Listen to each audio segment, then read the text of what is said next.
नमस्कार, आदाब, सत श्री अकाल। आप लोगों का हार्दिक अभिनंदन है एग्ज़ाम वॉर के इस चैनल पर। और आज है 3 अगस्त 2020 और रक्षाबंधन की मैं आप सभी लोगों को तहे दिल से हार्दिक शुभकामनाएं देता हूं। और ये एग्ज़ाम वॉर का पहला वीडियो होने जा रहा है, इसलिए आप सभी लोगों से अनुरोध है कि ज़्यादा से ज़्यादा चैनल को सब्सक्राइब करें, ज़्यादा से ज़्यादा वीडियो को शेयर करें और लाइक करें। तो चलिए, जीएस जो कि एक ऐसा सब्जेक्ट जहाँ से क्वेश्चन का पूर्वानुमान लगा पाना कि कहाँ से क्वेश्चन आने वाला बेहद ही मुश्किल है।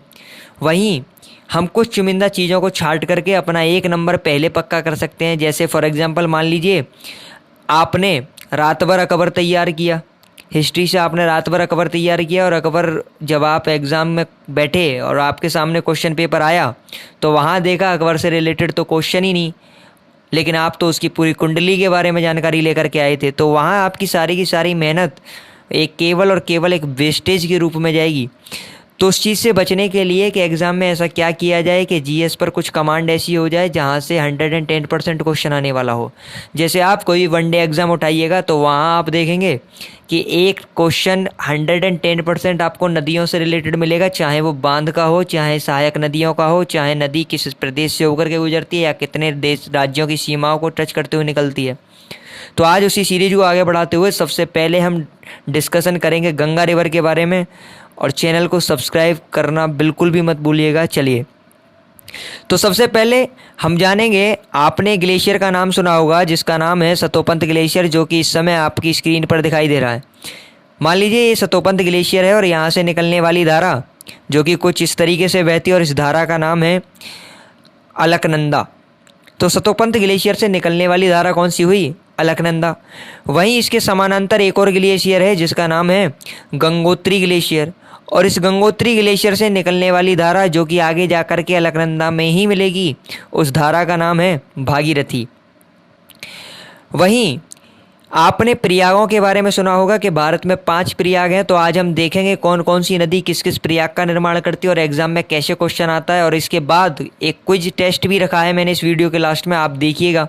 इस वीडियो से अगर आप कुछ उन क्वेश्चन को कर पाए तो वीडियो देखना फ़ायदेमंद है, वरना टोटल वेस्टेज है एकदम। तो चलिए आगे बढ़ते हैं। सबसे पहले कामेट पर्वत, और इस कामेट पर्वत से जो धारा निकलती है जो अलकनंदा में जाकर के मिली, और इस धारा का नाम है धौली गंगा। और जब धौली गंगा अलकनंदा में जाकर के मिली तो जिस पॉइंट पर आप देख रहे हैं इसका ज्वाइनिंग पॉइंट है मिलने का, वहीं पर जाकर के निर्माण होता है विष्णु प्रयाग का, जो कि डाटा मैंने अगली स्लाइड में तैयार किया हुआ है पूरा। चलिए आगे बढ़ते हैं। अगला पर्वत जो कि गंगोत्री ग्लेशियर और सतोपंत ग्लेशियर के बीच में है, जिसका नाम है चाराबाड़ी ग्लेशियर। और इस चाराबाड़ी ग्लेशियर से एक और धारा निकली जो कि अलकनंदा में जाकर के मिली, और इस धारा का नाम है मंदाकिनी। और जहाँ मंदाकिनी और अलकनंदा मिलते हैं, जहाँ इनका जॉइनिंग पॉइंट है, यहाँ पर निर्माण होता है रुद्रप्रयाग का। चलिए आगे बढ़ते हैं। आगे आपने एक पर्वत का नाम सुना होगा त्रिशूल पर्वत, और इसी त्रिशूल पर्वत से निकलने वाली धारा जो कि अलकनंदा में जाकर के मिली, और इस धारा का नाम है नंदाकिनी। और नंदाकिनी और अलकनंदा के मिलने से ही प्रयाग का निर्माण हुआ जो कहलाता है नंद प्रयाग। इसके बाद आगे की अगर बात करें तो पिंडारी ग्लेशियर, और पिंडारी ग्लेशियर से निकलने वाली धारा जो अलकनंदा में मिली इसको कहते हैं हम पिंडर नदी। और यही पिंडर नदी जब अलकनंदा के साथ मिलती है तो निर्माण होता है किसका? कर्णप्रयाग का। और जहां आप सबसे लास्ट में अलकनंदा और भागीरथी को मिलते हुए देख रहे हैं, ये जो ज्वाइनिंग पॉइंट है, इस ज्वाइनिंग पॉइंट को हम लोग कहते हैं देवप्रयाग, जो कि डाटा अगली स्लाइड में आप लोगों के सामने ये रहा। देखिए यहाँ पर आप लोग देख पा रहे होंगे बड़े ही आसानी के साथ कि विष्णु प्रयाग का निर्माण कौन सी 2 नदियां करती हैं। तो आंसर क्या होगा? धौली गंगा और अलकनंदा। नंद प्रयाग का निर्माण नंदाकिनी और अलकनंदा। तो अलकनंदा तो पांचों के पांचों में कॉमन है, तो एग्जामिनर अब आपको ये देने वाला नहीं है, क्वेश्चन बनेगा इनसे। फॉर एग्जाम्पल पूछ लिया जाएगा विष्णु प्रयाग का निर्माण कौन सी नदी करती है? धौली गंगा, नंदाकिनी, पिंडर, मंदाकिनी। तो आंसर क्या होगा? धौली गंगा, जो कि क्विज में भी काफ़ी सारे क्वेश्चंस हैं। हालांकि आज का ये वीडियो काफ़ी शॉर्ट होने वाला है क्योंकि पहला ही वीडियो है। चलिए आगे की अगर बात करें तो कर्णप्रयाग का निर्माण होता है पिंडर नदी के द्वारा। वहीं रुद्रप्रयाग का निर्माण होता है मंदाकिनी नदी के द्वारा, और देवप्रयाग का निर्माण होता है भागीरथी नदी के द्वारा। अब हम जानेंगे गंगा की ऐसी कौन कौन सी सहायक नदियाँ हैं जो हमारे लिए बेहद ही इंपॉर्टेंट है और जहाँ से क्वेश्चन एग्जाम में बनता है। तो देखिए मान लीजिए ये जो स्ट्रेट लाइन आप देख रहे हैं डायगोनली, इसको गंगा मान लीजिए। और यहाँ पर सबसे पहली नदी जो गंगा में आकर के मिली वो कौन सी है? रामगंगा। तो सबसे पहला क्वेश्चन तो यही जनरेट हो गया कि गंगा की सबसे पहली सहायक नदी। देखिए बच्चे बहुत कंफ्यूज होते हैं यहाँ पर, क्योंकि दो क्वेश्चन जनरेट होते हैं। एक तो गंगा की सबसे लंबी सहायक नदी, तो लंबी तो होती है यमुना, लेकिन पूछ ले गंगा की सबसे पहली सहायक नदी, तो आंसर क्या होगा? रामगंगा। ये वही रामगंगा है जो जिम कॉर्बेट नेशनल पार्क से निकलते हुए बिजनौर के रास्ते यूपी में कन्नौज आकर के गंगा में मिलती है। इसके बाद गंगा की सबसे लंबी सहायक नदी यमुना, जो कि गंगा में आकर के मिली कहाँ पर? प्रयागराज।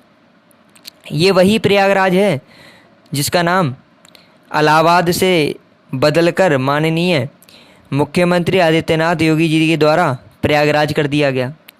चलिए आगे की स्लाइड पर बढ़ते हैं। तो अगली जो नदी है वो है गोमती नदी, जो कि यूपी के गाजीपुर में आकर के मिलती है, और ये यूपी के फुलर झील से इसका उद्गम स्थल होता है। तो आपसे पूछ लिया जाएगा गोमती नदी का उद्गम स्थल कहाँ पर है? तो फुलर झील। और मिलती कहाँ पर आया आकर के? गंगा में। तो आंसर क्या होगा? गाजीपुर। अगला, अब आप देख पा रहे होगे यहाँ पर एक ग्रीन पर्वत आपके सामने है, और ये पर्वत आपने नाम भी सुना होगा इसका, अमरकंटक। ये अपने आप में बड़ा ही महत्वपूर्ण है, क्योंकि यहाँ से एक क्वेश्चन जनरेट होता है कि वह कौन सा पर्वत है या वह भारत का स्थान जहाँ से दो नदियाँ और दोनों की दोनों नदी विपरीत दिशाओं में जाती हैं। तो सबसे पहले आप देख पा रहे होंगे ये सोन नदी जाकर के गंगा में मिली पटना, और वहीं ठीक इसके विपरीत नर्मदा नदी निकली जो कि जाकर के गिरेगी अरब सागर में। तो अमरकंटक एकमात्र ऐसा स्थान है जहाँ से दो नदी निकलती हैं, और ये नर्मदा वही नदी है जो कि विपरीत दिशा की ओर बहती है, यानी कि अरब सागर में जाकर के ये गिरेगी। इसके बाद आगे बढ़ते हैं, आप आएंगे सोनपुर बिहार नदी, गंगा नदी आगे बढ़ती हुई सोनपुर बिहार, और सोनपुर बिहार में आने के बाद इसमें आकर के नदी मिली गंडक नदी, और ये गंडक नदी नेपाल बॉर्डर से होते हुए सोनपुर बिहार में आकर के मिलती है गंगा के साथ। अगला कुर्सेला बिहार।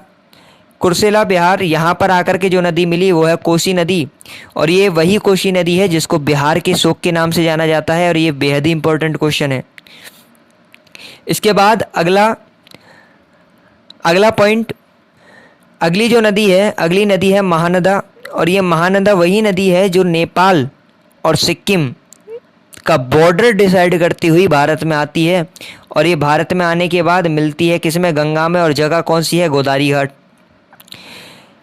इसके बाद आगे जो गंगा है, गंगा दो हिस्सों में विभाजित हो जाती है, और पहला हिस्सा जो कि हुगली के नाम से पश्चिम बंगाल की ओर आ जाता है, और दूसरा पद्मा के नाम से बांग्लादेश की तरफ चला जाता है। और यही पद्मा जो गंगा का दूसरा नाम है बांग्लादेश में, और वहीं दूसरी तरफ ब्रह्मपुत्र जब बांग्लादेश में आती है तो निर्माण करती है सुंदरवन डेल्टा का, और वहाँ उसका नाम, ब्रह्मपुत्र नदी का नाम कहलाता है जमुना। तो पद्मा और जमुना मिलकर के निर्माण करते हैं सुंदरवन डेल्टा का। और इस चैनल के माध्यम से आपको कुछ ही दिनों बाद, आप थोड़ा सा समय दीजिएगा, उसके बाद ऑनलाइन क्लासेस आपको देखने को मिलेंगी, और एकदम बेहतरीन डाटा आपको प्रोवाइड कराया जाएगा, एक से एक इम्पोर्टेंट वीडियो आपको दिलाई जाएगी। चलिए आगे बढ़ते हैं, आप कुछ क्विज टेस्ट लगाते हैं। आज का वीडियो काफ़ी शॉर्ट है, ये वीडियो केवल और केवल आज चैनल पर एक डेमो क्लास के रूप में डाला गया है। चलिए, तो सबसे पहला क्वेश्चन, गंगा नदी का उद्गम स्थल। तो देखिए आंसर इसका डी, क्योंकि उत्तराखंड के उत्तरकाशी जिले में गौमुख के पास ही गंगोत्री ग्लेशियर से निकलते, और गंगोत्री ग्लेशियर से कौन सी निकली? भागीरथी नदी, और इसी ने निर्माण किया गंगा का। और बाकी के तीन की ये जो ऑप्शन है, इन तीन ऑप्शंस के बारे में हमने कोई डिस्कशन किया ही नहीं है। चलिए आगे बढ़ते हैं। अगला क्वेश्चन है, देखिए ये आजकल के ट्रेंड के ऊपर क्वेश्चन है, क्योंकि आप देख पाएंगे आजकल एग्जाम में कुछ इसी तरीके के क्वेश्चन आ रहे हैं। तो इसका पता हम जब ही कर पाएंगे अगर आपने गंगा नदी को इस तरह मैप के साथ अगर नहीं देखा होता, तो क्वेश्चन कर पाना बेहद मुश्किल था। जैसे हमने देखा था देवप्रयाग, जो कि सबसे लास्ट में बना था, जो कि गंगा नदी का निर्माण हुआ गंगोत्री ग्लेशियर से निकलने वाली भागीरथी से, और सतोपंत ग्लेशियर से निकलने वाली अलकनंदा से। तो इसका देवप्रयाग का निर्माण भागीरथी और अलकनंदा। रुद्रप्रयाग का निर्माण मंदाकिनी। कर्णप्रयाग का निर्माण हुआ पिंडर नदी के द्वारा, और विष्णुप्रयाग का निर्माण हुआ धौली गंगा के द्वारा। नेक्स्ट क्वेश्चन, निम्नलिखित में से कौन सी गंगा की सहायक अमरकंटक पठार से निकलती है, यानी गंगा की वह कौन सी सहायक नदी है जो अमरकंटक पठार से निकलती है। तो मैंने आपको बताया था अमरकंटक एकमात्र ऐसी जगह है जहाँ से दो नदियाँ और दोनों की दोनों विपरीत दिशाओं में जाती हैं। पहली सोन जो गंगा की में आकर के मिली और दूसरी नर्मदा जो अरब सागर में जाकर के गिरी। तो इसका करेक्ट आंसर क्या होगा? सोन। चलिए आगे बढ़ते हैं। निम्नलिखित में से कौन सी नदी तिब्बत में नेपाल चीन सीमा से होकर, मैंने बोला था नेपाल बॉर्डर से निकलने वाली नदी ही कौन सी है? गंडक। तो करेक्ट आंसर क्या हुआ इसका? गंडक नदी। इसके बाद नेक्स्ट क्वेश्चन, गंगा की सहायक नदी जो बिहार का शोक, देखिए बोला था बड़ा ही इंपॉर्टेंट क्वेश्चन है, आरआरबी एनटीपीसी 2016, एसएससी 2017 और यूपीएससी 2016 में पूछा गया क्वेश्चन। और बिहार का शोक कहलाने वाली नदी है कोसी नदी। अगला क्वेश्चन, निम्नलिखित में से कौन सी गंगा की सहायक नदी नेपाल सिक्किम, मैंने बोला था नेपाल और सिक्किम की सीमा का निर्धारण करती हुई आने वाली गंगा में नदी जो मिलती है वो कौन सी है? तो इसका आंसर था, करेक्ट आंसर, महानदा नदी। इसके बाद अगला क्वेश्चन, निम्नलिखित में से कौन सी गंगा की सहायक नदी बाएं छोर पर नहीं मिलती? तो देखिए मैप की तरफ थोड़ा गौर कीजिए, रामगंगा जो थी वो सबसे ऊपर से आकर के मिली, कोसी भी उसी दिशा से आई, महानदा भी ऊपर से आई, बस एक सोन और यमुना ऐसी थी जो नीचे से जा रही थी। और फिलहाल यहाँ ऑप्शन में यमुना नहीं है, तो ऑटोमेटिकली आंसर क्या होगा? सोन नदी, ऑप्शन नंबर डी। तो थैंक्स, आज का वीडियो काफ़ी शॉर्ट था, ये एक तरीके का डेमो वीडियो है और आप जो भी आप अपने सुझाव कमेंट के माध्यम से दे सकते हैं। और बहुत ही जल्दी आपको इस चैनल पर एक से एक बेहतरीन वीडियो और ऑनलाइन क्लासेस देखने को मिलेगी। धन्यवाद। ज़्यादा से ज़्यादा वीडियो को सब्सक्राइब चैनल को करें, वीडियो को ज़्यादा से ज़्यादा लाइक करें, शेयर करें। धन्यवाद। जय हिंद, जय भारत।